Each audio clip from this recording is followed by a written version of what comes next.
everyone and welcome back to my YouTube channel. My name is Anamika and today in this video we will be discussing few of the queries that you people have related to cabin crew interviews, and also we will be breaking some of the myths that people generally have before they sit for any of the cabin crew interviews.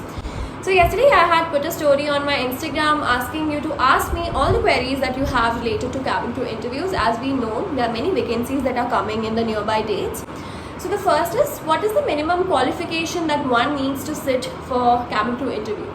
So the minimum qualification is 12th pass. You have to complete your 12, only then you can be eligible for sitting in cabin crew interviews. Also you have to be 18 plus. If you are somewhere 17 or you're about to finish your 17 and get into 18, that's not applicable. You should have a valid proof to show that you are 18. Now, is graduation necessary? No, it's not. Even if you are in your first year, second year, third year of your graduation, you can definitely sit for any of these interviews, provided that you know how to manage your graduation along with your working career. Second question was, can I become a cabin crew if I wear specs? So answer to this is yes. You can become a crew, or maybe you can sit for any of these cabin crew interviews with or without specs, as you can wear powered lenses. Now the third is, I have overbitten teeth. Can I join as a ground staff? Because I know it's not acceptable for crew. Okay, so in my previous video, I had talked in detail about how Indigo goes about teeth, and in fact how I was also put at hold because they have a misconception about I not having aligned teeth. So Indigo is very particular about the alignment of the teeth. They do not want any crooked teeth. However, I know people personally who are in SpiceJet and Vistara who have crooked teeth, but still they are crew in the respective airlines, because something similar happened with me also. But then nevertheless, you can definitely sit for all these interviews and know by yourself. What is the nail grooming for Indigo interview? Okay, so for the interview, there's no specific guidelines for nail grooming. Either it should be long and neatly painted, or it should be short, trimmed and neatly painted. Now, talking about the colors that you can use while you are going for an interview, avoid using very dark and loud colors like bright red or orange, black, all these poppy colors. Try using some neutral colors like nude or maybe pearl white, because once you're done with your interview and if you get hired as a cabin crew, the nail grooming standards is either long nails painted with pearl or any nude shade, if I'm not wrong, or it should be short, trimmed and painted with white pearl. There are other colors also in the shade card, but however I am not very sure about what are the other colors, because in all my 3 years of training I just use pearl white because it looks classy and it's easily available. If you talk about nail extensions, since it is COVID era and we are using hand gloves, so extensions are not allowed right now. How can I be prepared for the interview? Should I take help from Google? Okay, so there are many pages on Instagram. If you want, I can link some pages of Instagram in my description box. Do check it out. They provide actually legit information about all the interview procedures, the location, the procedure, the guidelines, the latest guidelines. I remember during my time, the hassle about skin stockings and no makeup look. So I also checked these pages for reference, and also I have made a video wherein I have explained in detail what were the questions that were asked. However, you can still refer to Google or maybe to YouTube videos for preparation. Next question is, did you join any institute before the interview?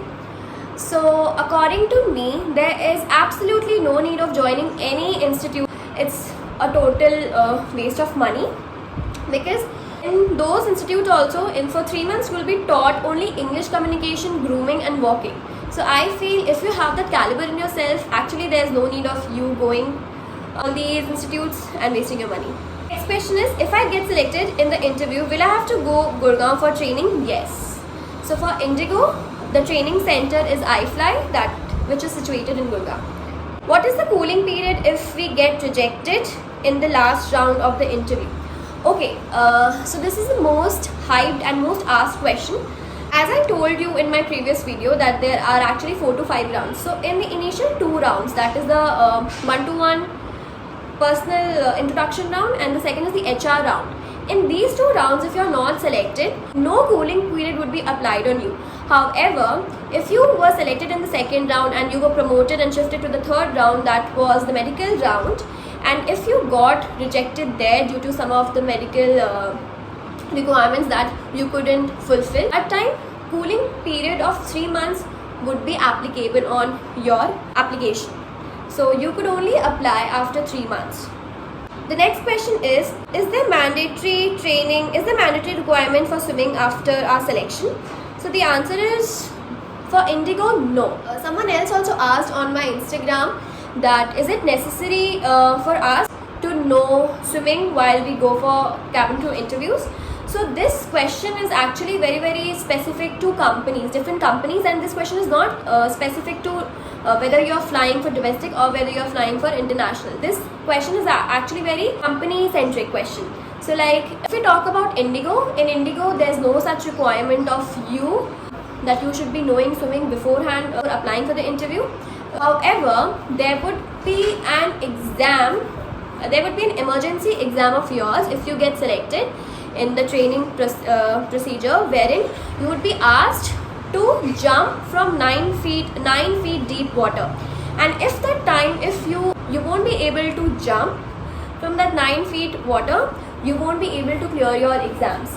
However, for other airlines like if I'm not wrong, for Qatar, swimming is mandatory. The next question is, does selected candidates go through medical tests the very next day of their interview? Okay, so the medical, so basically there are 2 medical tests. One medical test would be on the day of your interview, that is the third round that I talked about. So in that medical test only, there's a physical examination of your body, of particularly talking about your hands, your legs and your face, that's it. And maybe a little bit of your eyesight. Once you get selected, once you get hired as a cabin crew, there would be a thorough medical examination that would be happening, which would comprise of your x-rays, ultrasound, ENT, blood test, these kinds of tests. So that was a detailed, thorough test. However, it was not scheduled right after your interview. We were given a time span of, I guess, 15 days to get that test done. Now the next question was that what should be our dress for the day of interview. You can either go with formals or you can go with smart casuals for your interview. However, I recommend that you can go for formals with a half sleeve shirt and a well fitted skirt, black or nude stockings as per your guidelines. When you apply for all these interviews, you must go by the guidelines. If they are asking for black stockings, you should be going while wearing black stockings. If they ask for you to go with nude stockings, you should be adhering to what is written in your guidelines. Because I remember all these years, Indigo never asked for nude stockings. However, in my reign of interview, they changed this requirement from black to nude. So I was wearing a nude stockings back then, because they would be physically examining your legs, back and front. And if you're wearing black color stockings, that too, thick wala, not see-through, they'll be asking you to roll it down and show it to them. So utni mehnat kaun karega? Roll your sleeves, roll your stockings down. So it's better to stick to the guidelines. So that's all from my side. Thank you guys, and if you have any other query, please type it down in the comment box. I'll be more than happy to help you.